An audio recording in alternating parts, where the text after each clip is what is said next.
Good morning, everyone. Dennis K here with Belize Islands Real Estate. Today's video is brought to you by Four Sigmatic, and I would like to give a shout out to Ed and Leticia who bought me a coffee. So thank you very much. Today's caffeinated inspired video is brought to you by you guys. So thanks again.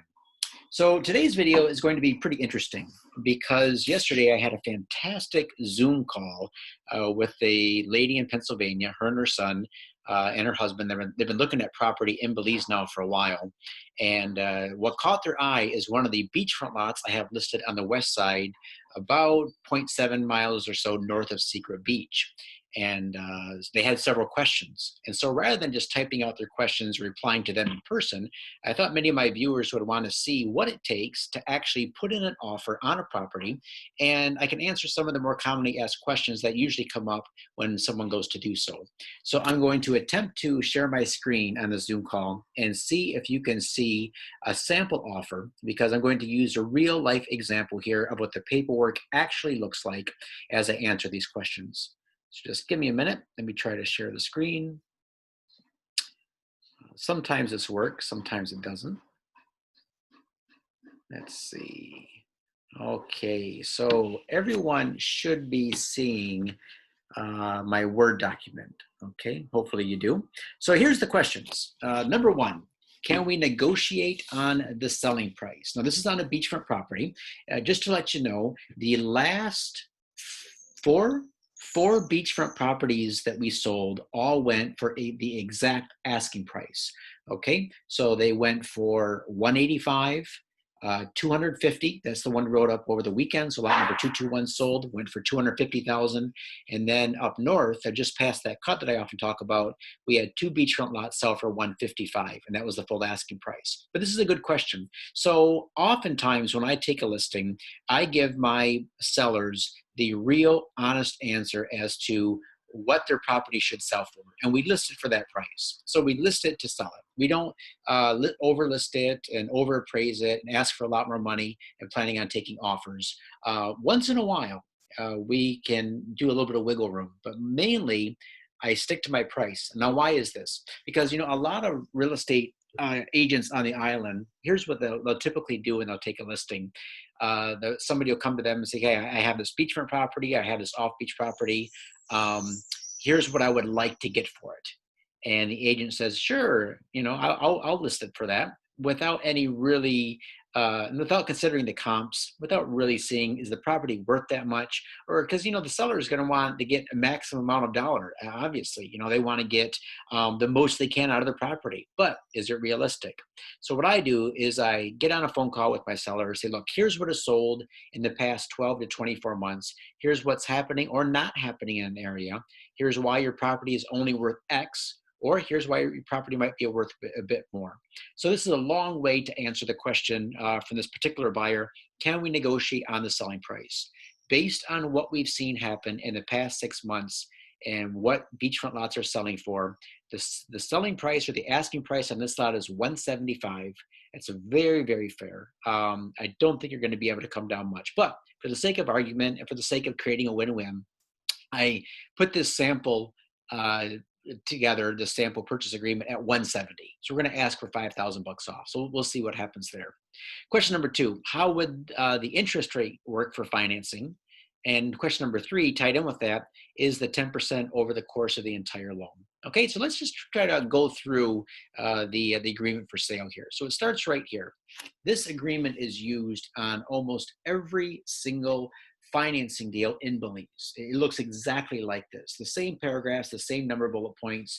So whether you're purchasing $1 million property or something in Palmyra Woods for $25,000, your purchase agreement is going to look exactly like this. So let's start off. The first paragraph. First paragraph has the names of the buyers and sellers, okay, and has the date that the agreement was made.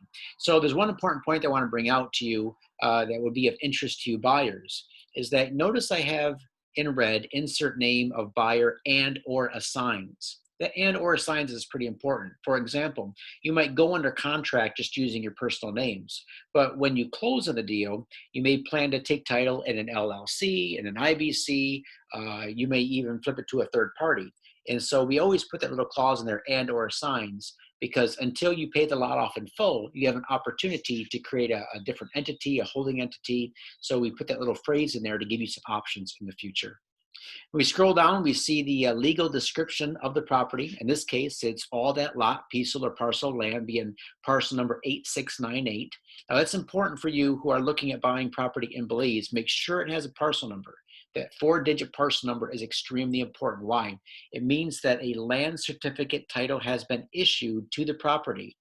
Other forms of title you need to be wary of. If it's a deed of conveyance or some other form, or if a person says that I don't have my title yet, but I'm, be careful of those. Those but I'm, or it's in process, or it's at the lands department. If it doesn't have a title and a 4-digit parcel number, buyer beware. We also put on there if it's also known as some other number. For example, when the subdivision was originally created back in 2002, they all had plot numbers. So we put the parcel number, also known as beachfront lot number 409, and we put the approximate location, 4.5 miles northwest of San Pedro town in the Ambergris Bay subdivision. Now, typically we put the closing out 60 days. So since today is May 30th, we put the closing out on August 1st, 2020.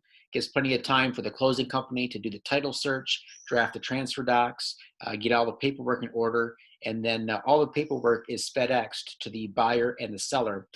In the 15 years that I've been doing real estate in Belize, I've never had an in-person closing, ever. They've always been done through DocuSign, through FedEx, things like that over the internet. Let's see, paragraph number 1, the buyer promises to deliver fee simple title. So this is a real ownership. And the closing company will make sure that the title is free of any liens or encumbrances. All right, so the total purchase price here is $170,000. What typically happens is when you make the offer, once the offer is accepted, then you put 10% down of the purchase price into escrow. Those monies are held in a verified escrow account by the Belize Key Investments, is one of the closing companies we use, or you can use a lawyer if you want. So 10% goes into escrow within 2 business days of the acceptance of the offer. So that's $17,000 in this case. And then with the financing deal, usually the buyer is going to put more than 10% down. So in this case, the buyer said, hey, can I put $60,000 down? So sure. So here's the offer. You put 10% down at the start. That leaves a balance of $43,000 to put by closing. So we have paragraph 3 there. An additional down payment of $43,000 is going to be made on or before the closing date of August 1st. So then at August 1st, you see that that amount of $60,000 is released to the seller. Now the question is, let me see, just go back up real quick, make sure I'm not missing anything. Okay, so then we come to the financing, all right? So there's a balance, obviously. So paragraph 4 and 5 deals with how we handle the balance. So in 4, this paragraph is very standard. You'll find this exact same information on almost all financing deals, just with the numbers changed. So the total outstanding balance is $110,000. So the interest rate is 10%. Again, it's standard. Almost every deal we write is at 10%. Remember, the banks in Belize charge 10.5 to 12, plus make you jump through a lot of hoops. Seller financing is very simple. We keep it simple, 10%. This is a 10-year loan, so 180. Oh, this 15-year loan I put on this one, 15-year loan. You know what? I didn't put in the actual payment on this. This is the wrong payment. This was a payment on the $250,000 lot. So let me just go do something real quick. So it's $110,000. Bear with me. Bear with me. Comparison calculator. Let me just do a stop share here while I'm getting myself organized. And I apologize for this, but I do want to be accurate as I show this information.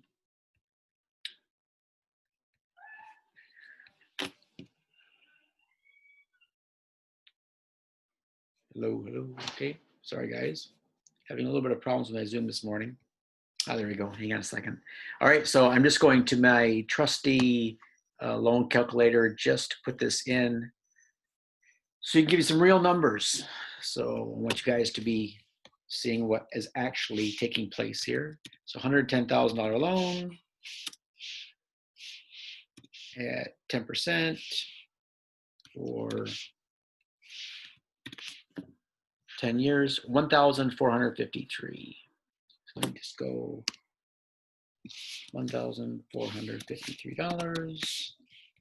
So just change this, 1,453, and we change this to 120. So 120.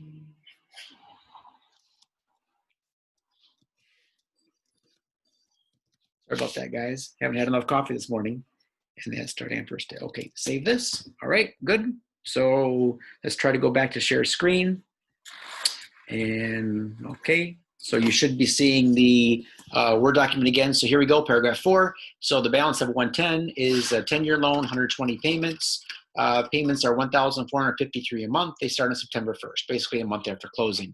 Now, if the deal includes some sort of balloon payment, for example, if the seller says, I'll go for a 10-year mortgage, but I want a final payoff within 5 years, sometimes it's 5, 3, 7, whatever you work out with the seller, then we put the balloon payment paragraph in next. So on this one, it's on or before August 15th, 2025, it probably should be August 1st.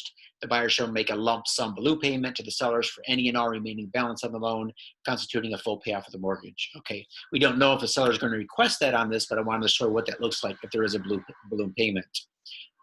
Paragraph number 7, the buyer and seller agrees that all stamp duty, transfer tax applicable, closing costs, and recording fees are paid by the buyer. So how it works in Belize is the buyer pays all closing costs and stamp tax. And then the seller pays all real estate agent fees and other fees and GST. So that's the way it works. It comes out to be about the same for each party. So for the buyer has to pay closing cost, which is typically 2% of the purchase price, and stamp duty, which is typically 8% of the purchase price. There's a little bit of a savings there with one calculation we do, but just basically, whatever you're looking at on the internet, if you see a property listed for X number of dollars, add 10% to that, and that's your total out the door payment at closing. Okay, so in this case, the buyer would pay the 2% closing cost and the 8% stamp duty due on the sale that's paid to the Belize government, but your third-party closing company will collect those fees from you and write the check and pay the Belize government at the time that they submit all the paperwork for the title transfer. Property taxes, those are paid for by the buyer after closing. So property taxes on this lot, I think are 150 US a year. So after closing, the lot is considered theirs to use. Full use and enjoyment is considered their property. They have a vested interest in it. In fact, that goes up to this, something I missed up here. Right here, it says the buyer shall be entitled to possession and full use and enjoyment of the said property. So at closing, even though you haven't paid it off in full yet, the property is considered yours as long as you keep making payments. However, there are some things you need to be aware of. So if we go down to this paragraph here, we'll come back up to the default information in a minute. But let's go to paragraph 18.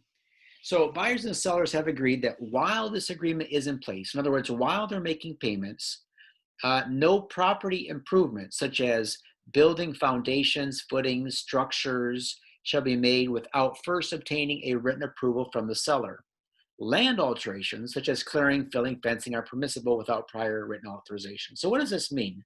Well, the seller wants to make sure that while you're making payments, you don't do anything to reduce the value of the land, right? Because if you default and the seller gets the land back, he doesn't want to end up with a big expense. For example, if you buy a beachfront lot and you put a low money down payment, and now all of a sudden you say, you know what, I want to start to build. So you have your builders come in and you put some footings in the ground and you start to go vertical, and all of a sudden something happens, COVID-19 or something else like that, and all of a sudden you have to stop building. Maybe you even default on the property and walk away. Well, now the seller shows up, looks at this property that you've defaulted on, and now he's got a big mess to handle, right? So it's not fair to him.